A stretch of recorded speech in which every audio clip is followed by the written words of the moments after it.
कहानी की शुरुआत में कुछ लोग 15,000 मीटर की ऊंचाई पर फंस गए थे। ऐसा लग रहा था कि गर्म हवा का गुब्बारा जल्द ही पहाड़ की चट्टान से टकरा जाएगा। वे लोग चीखने के अलावा कुछ भी नहीं कर पा रहे थे। तेज घर्षण की आवाज के साथ टोकरी बुरी तरह झूलने लगी, जैसे तेज हवा में उड़ता हुआ पत्ता। नाजुक गुब्बारे में भी एक बड़ा छेद हो गया। खुशकिस्मती से सबने पूरी ताकत से अपने शरीर को संभाल लिया, इसलिए कोई हादसा नहीं हुआ। लेकिन उन्हें यह नहीं पता था कि सामने की मुश्किल तो बस शुरुआत है। आदमी ने औरत की ओर बहुत बुरी नजर से देखा। आज जो कुछ भी हुआ था लगभग सब उसी की वजह से था। उस आदमी का नाम जैक था। अपनी पत्नी एमी को गर्भपात के दुख से बाहर निकालने के लिए उसने यह रोमांटिक हॉट एयर बैलून यात्रा बड़ी मेहनत से योजना बनाकर तैयार की थी। लेकिन उड़ान से ठीक पहले ऑपरेटर ने बताया कि एक और यात्री भी आएगी। जब वह महिला, जिसका नाम जूलिया था, वहां पहुंची तो जैक ऐसे असहज हो गया जैसे उस पर बिजली गिर गई हो। उसने तो इस यात्रा को छोड़ देने तक का विचार कर लिया था। लेकिन उसकी पत्नी एमी को लगा कि ऐसा मौका बार बार नहीं मिलता, इसलिए उसने जिद करके इस अनुभव को आजमाने की बात कही। ऑपरेटर के आदेश के साथ ही जैक की बेचैनी के बीच हॉट एयर बैलून धीरे धीरे आसमान में उठने लगा। एमी तो बेहद उत्साहित थी। आसपास का खूबसूरत दृश्य लगातार उनके पास से गुजर रहा था और यह सचमुच जीवन भर याद रहने वाला अनुभव था। लेकिन जूलिया का व्यवहार कुछ अजीब था। बातों बातों में वह बार बार जैक के अतीत का जिक्र कर रही थी और संकेत दे रही थी कि वे दोनों पहले से एक दूसरे को जानते हैं। जैक की आवाज में घबराहट साफ झलक रही थी और वह उसके सवालों का सीधा जवाब देने से बच रहा था। लगता था कि दोनों के बीच वाकई कुछ हुआ था। अच्छी बात यह थी कि एमी ने अभी तक कोई असामान्यता महसूस नहीं की थी। धीरे धीरे गुब्बारा अपनी सबसे ऊंची ऊंचाई तक पहुंच गया। चारों ओर फैली विशाल पर्वत श्रृंखलाएं उनके पैरों के नीचे पड़ी हुई लग रही थी। ऑपरेटर अनायास ही गाना गाने लगी। इस दौरान उसने सबको जोर से चिल्लाने के लिए भी कहा, क्योंकि इससे दिल का तनाव कम होता है। जैक वहीं खड़ा रहा और कुछ नहीं बोला। एमी ने झिझकते हुए बाहर की ओर एक बार चिल्ला कर देखा। फिर एमी ने अपनी नजर जूलिया की तरफ घुमाई। यह महिला पहले तो मुस्कुराई, फिर अचानक पूरी ताकत से जोर जोर से चिल्लाने लगी। उसकी चीख सुनकर सब लोग बुरी तरह चौंक गए। ऐसा लग रहा था जैसे जूलिया के दिल में बहुत बड़ा दर्द और शिकायत दबा हुआ हो। अजीब सा माहौल महसूस होते ही जूलिया ने खुद ही कहा कि वह जैक और एमी की फोटो खींच देती है। जब उसने मोबाइल फोन जैक को दिया तो स्क्रीन पर एक लाइन लिखी हुई थी, जिस पर लिखा था कि जल्दी पैसे दे दो वरना तुम्हें पछताना पड़ेगा। यह पढ़ते ही जैक का चेहरा बदल गया, लेकिन उसने बिना कुछ जाहिर किए चुपचाप कैमरे का बटन दबा दिया। इसी दौरान हॉट एयर बैलून पहाड़ों के एक झुंड के बीच पहुंच गया। ऐसा लग रहा था कि वह सामने की बड़ी चट्टान से टकराने ही वाला है। ऑपरेटर ने शांत रहते हुए आग जलाई। तेज गैस की लपटों से गुब्बारा तेजी से ऊपर उठ गया और ठीक समय पर सामने वाले पहाड़ से बच गया। एमी ने नीचे झांक कर देखा और पहली बार उसे थोड़ा डर महसूस हुआ। जूलिया का चेहरा अब और भी कठोर हो गया था। उसने जैक को याद दिलाया कि शायद वह कोई जरूरी काम भूल रहा है। साफ था कि अब वह सच सामने लाने वाली थी। जैक अभी सोच ही रहा था कि स्थिति को कैसे संभाले, तभी दूर से एक सुनहरी चील उड़ती हुई आ गई। ऑपरेटर खुशी से भर उठा और कहने लगा कि गोल्डन ईगल को देखना बहुत सौभाग्य की बात होती है। लेकिन जूलिया ने ठंडे चेहरे के साथ कहा कि वह वापस जाना चाहती है। ऑपरेटर ने समझाया कि वे पहाड़ी इलाके के ऊपर है और यहाँ उतरना बिल्कुल संभव नहीं है। अब जूलिया ने दिखावा छोड़ दिया। वह सीधे जैक के सामने आकर खड़ी हो गई और बोली कि क्या तुम इतनी जल्दी उस खूबसूरत रात को भूल गए? यह सुनकर वहाँ मौजूद सभी लोग स्तब्ध रह गए। कुछ देर की चुप्पी के बाद जैक ने समझाना शुरू किया कि यह सब एक गलत फहमी है। कुछ दिन पहले उसकी कंपनी के बोर्ड ऑफ डायरेक्टर्स ने कर्मचारियों की छटनी करने का फैसला किया था और एक वरिष्ठ अधिकारी होने के कारण जैक को ही इस फैसले को लागू करना पड़ा। जब छटनी की बैठक खत्म हुई तो एक बुजुर्ग कर्मचारी गुस्से में उसके पास आया। वह आदमी 40 साल से कंपनी में काम कर रहा था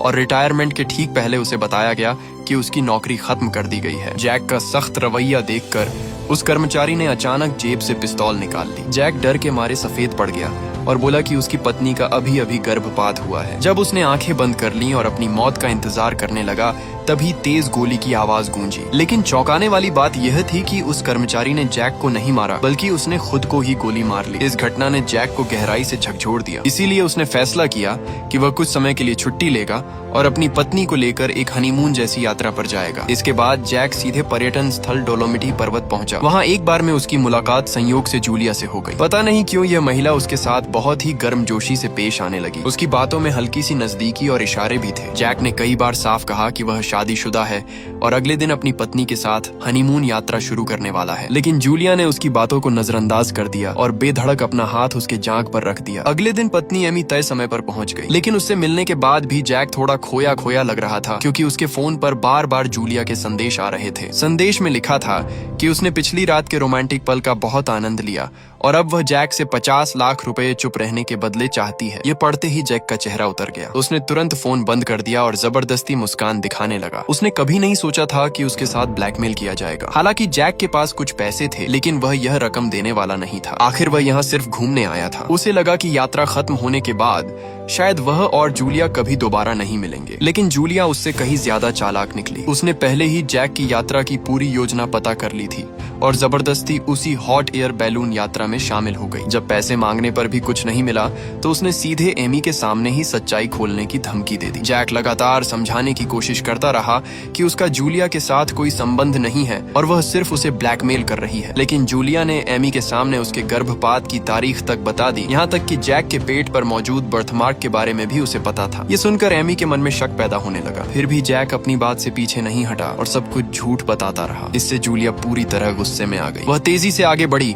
और ऑपरेटर की कमर से छुरी छीन ली ताकि जैक को मजबूर कर सके। जब ऑपरेटर मदद के लिए रेडियो पर संपर्क करने लगा तो जूलिया ने तुरंत चाकू से वॉकी टॉकी का तार काट दिया। अब सब लोग जमीन से पूरी तरह संपर्क खो चुके थे। ऑपरेटर ने सबको चेतावनी दी कि कोई भी लापरवाही करेगा तो वे सब आसमान में ही मर सकते हैं। जैसे ही जूलिया का ध्यान भटका तो जैक ने मौका देखकर उससे चाकू छीनने की कोशिश की। दोनों के बीच हाथापाई होने लगी और इसी दौरान गलती से गैस पाइप कट गया। एक धातु की छड़ बर्नर से टकराई और अचानक विस्फोट हो गया। जूलिया तुरंत ही आग की लपटों में घिर गई। खुशकिस्मती से ऑपरेटर बहुत अनुभवी था। उसने तुरंत गैस वाल्व बंद कर दिया और आग को बुझा दिया। लेकिन इतनी उथल पुथल के बाद हॉट एयर बैलून पूरी तरह नियंत्रण से बाहर होकर तेजी से ऊपर उठने लगा। उसे नीचे लाने के लिए ऊपर लगे वेंट को खोलना जरूरी था, लेकिन उसे चलाने वाली रस्सी का बड़ा हिस्सा आग में जल चुका था। मजबूरी में ऑपरेटर को बहुत सावधानी से टोकरी के किनारे पर चढ़ना पड़ा। बड़ी मुश्किल से उसने वाल्व की रस्सी पकड़ ली। जैसे ही वह वेंट खोलने वाला था तभी बेहोश पड़ी जूलिया अचानक होश में आ गई। बिना कुछ समझे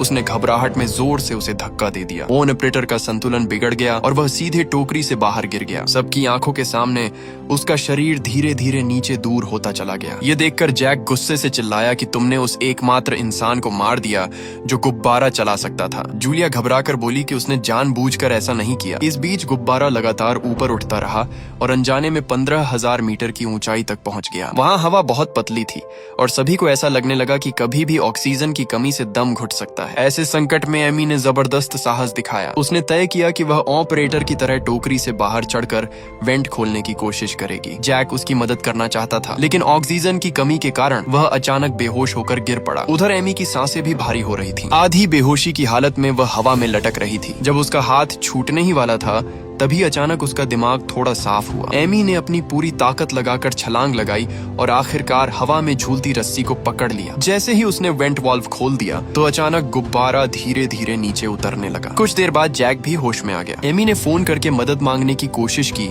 लेकिन वहाँ जरा भी नेटवर्क सिग्नल नहीं था। जैक को उस पागल औरत जूलिया की याद आई और उसने कहा कि पहले उसे बांध देना चाहिए, लेकिन एमी के दिल में अभी भी शक था कि क्या उसका पति सच में बेवफाई कर चुका था। तभी जैक ने जल्दी से अपना फोन गैलरी खोला और बताया कि जूलिया ने शायद उसके सोशल मीडिया से उसके पेट पर मौजूद बर्थ मार्क की तस्वीर देख ली होगी। ये सुनकर एमी का मन थोड़ा शांत हुआ और उसने फिलहाल अपने पति पर भरोसा करने का फैसला किया। लेकिन तभी एक नई मुसीबत सामने आ गई। गुब्बारा तेजी से एक खड़ी पहाड़ी चोटी की तरफ बढ़ रहा था। ऊंचाई नियंत्रित करने वाला उपकरण पहले की लड़ाई में ही खराब हो चुका था। अब उनके पास सिर्फ एक ही उपाय था कि वजन कम करना, ताकि गुब्बारा फिर से ऊपर उठ सके और पहाड़ से टकराने से बच सके। दोनों ने टोकरी में रखा लगभग सारा सामान बाहर फेंक दिया। इसी दौरान उन्हें पता चला कि टोकरी का निचला हिस्सा आग से दरार पड़कर कमजोर हो चुका था। नीचे देखते हुए उन्हें सिर्फ एक गैस सिलेंडर बचा हुआ दिखाई दिया। एमी ने कहा कि उसे अभी फेंकना नहीं चाहिए क्योंकि शायद आगे चलकर इसकी जरूरत पड़ सकती है, लेकिन अफसोस गुब्बारे की ऊंचाई अभी भी पर्याप्त नहीं थी। आखिरकार गुब्बारा फिर भी नियंत्रण से बाहर होकर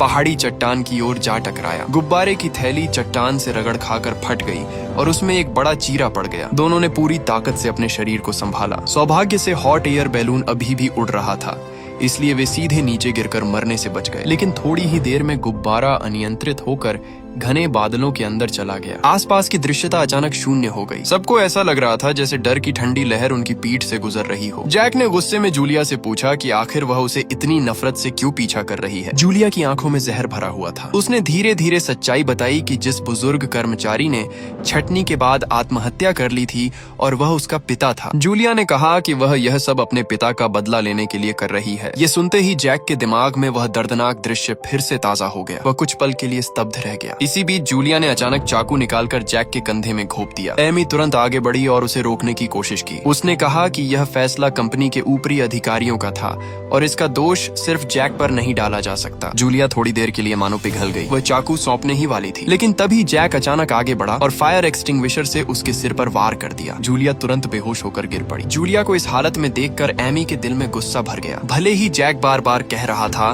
कि उसने यह सब अपनी सुरक्षा के लिए किया, फिर भी एमी को लगा कि उसका पति बहुत निर्दयी है। जैक ने जल्दी जल्दी अपने घाव का इलाज किया। तब तक गुब्बारा बादलों के क्षेत्र से बाहर निकल चुका था, लेकिन अब गुब्बारे की थैली का छेद धीरे धीरे बड़ा हो रहा था और वे फिर से गिरने के खतरे में थे। अच्छी बात यह थी कि उन्होंने पहले एक गैस सिलेंडर बचाकर रखा था। जैक ने बर्नर जलाने की कोशिश की। जैसे ही तेज आग की लपट उठी तो डगमगाता हुआ गुब्बारा धीरे धीरे फिर से स्थिर होने लगा। उसी समय एमी की नजर कोने में पड़ी जूलिया की लाश पर गई। उसके दिल में फिर से गुस्सा भर गया। उसने कहा कि अगर जैक बार में बेवजह उस महिला से बात न करता तो आज उन्हें इतनी मुसीबतों का सामना नहीं करना पड़ता। जैक को भी लगा कि उसके साथ नाइंसाफी हो रही है और दोनों के बीच फिर से जोरदार बहस शुरू हो गई। एमी बहुत ज्यादा भावुक और गुस्से में थी। अचानक उसका पैर टोकरी के टूटे हुए फर्श पर पड़ गया। फर्श टूट गया और उसका पूरा शरीर नीचे हवा में लटक गया। जैक कुछ पल के लिए स्तब्ध रह गया। कुछ सेकंड बाद उसे होश आया और वह एमी को बचाने के लिए दौड़ा। दोनों ने काफी कोशिश और संघर्ष के बाद आखिरकार एमी को सुरक्षित वापस टोकरी में खींच लिया, लेकिन उसके चेहरे पर जरा भी खुशी नहीं थी। उसके दिमाग में बार बार वह पल घूम रहा था जब जैक उसे बचाने से पहले कुछ पल के लिए हिचकिचाया था। जैक मजबूरी में सफाई देने लगा कि उस समय वह बस बहुत ज्यादा डर गया था। ठीक उसी समय आसमान में काले घने बादलों का एक बड़ा गुच्छा दिखाई देने लगा। कुछ ही देर में चारों तरफ से मूसलाधार बारिश शुरू हो गई। गुब्बारे में पड़ा चीरा लगातार बड़ा होता जा रहा था और उसके अंदर का हवा का दबाव तेजी से कम हो रहा था। अब सिर्फ एक ही उपाय था कि उस छेद को तुरंत बंद करना, नहीं तो दोनों नीचे गिरकर मर जाते। इस संकट की घड़ी में एमी फिर से आगे आई। जैक की मदद से और बर्नर की आग की ताकत का सहारा लेकर उसने किसी तरह उस छेद को बंद कर दिया। थोड़ी देर बाद आसपास के काले बादल हट गए। दोनों आखिरकार खतरे से बाहर आ गए और धूप भी फिर से नरम और शांत लगने लगी। थोड़ा आराम करने के बाद भी एमी की नजरें जैक के प्रति अभी भी कठोर थीं। अब वह अपने पति को नए नजरिए से देखने लगी। एमी ने फैसला किया कि वह जूलिया का फोन देखेगी। जैक ने यह देख लिया, लेकिन उसने चुपचाप उस फोन को टोकरी से नीचे लात मारकर गिरा दिया। फोन न मिलने पर एमी ने जैक से उसका फोन मांगा। जैक को पूरा भरोसा था कि उसने सब कुछ बहुत चालाकी से छिपा दिया है, इसलिए उसने बिना झिझक फोन उसे दे दिया। लेकिन उसे यह बिल्कुल अंदाजा नहीं था कि उसी समय फोन में नेटवर्क सिग्नल वापस आ चुका था। फोन में जूलिया का पहले भेजा हुआ एक मैसेज लिंक दिखाई दिया। जब एमी ने वह लिंक खोला तो सामने होटल में जैक और जूलिया का अंतरंग वीडियो चलने लगा। अब सबूत बिल्कुल साफ था। जैक का झूठ और उसका नकली चेहरा पूरी तरह बेनकाब हो गया, लेकिन उसे जरा भी पछतावा नहीं था। उल्टा उसने सारा दोष एमी पर डाल दिया। वह उसका मजाक उड़ाते हुए बोला कि एमी को रोमांस की कोई समझ नहीं है और वह सिर्फ उसकी दी हुई आरामदायक जिंदगी का मजा लेना जानती है। ये सुनकर एमी का धैर्य टूट गया। उसने गुस्से में जैक को जोर से धक्का दे दिया। दुर्भाग्य से उसी समय जैक का पैर टोकरी के टूटे हुए फर्श में बने छेद में फिसल गया और वह आधा शरीर बाहर लटक गया। अब जैक हवा में लटका हुआ था। उसकी चीखों में मदद की गुहार कम और धमकियां, गालियां और श्राप ज्यादा थे, लेकिन उसने एक बार भी उनके बीच के रिश्ते या प्यार का जिक्र नहीं किया। एमी की आंखें अब और भी ठंडी हो गईं। उसने जूलिया की लाश को उठाकर टोकरी से नीचे धक्का दे दिया। जैक की ताकत भी लगभग पहले ही खत्म हो चुकी थी। संतुलन बिगड़ते ही वह भी नीचे गिर गया। उसी पल एमी को आखिरकार सच्चाई समझ आ गई कि उसका पति सच में बेहद घटिया इंसान था। कुछ समय बाद हॉट एयर बैलून धीरे धीरे एक खेत में उतर गया। जाने से पहले एमी ने गुब्बारे में आग लगा दी, मानो इस भयानक यात्रा का अंत कर रही हो। इसी के साथ फिल्म यही समाप्त होती है।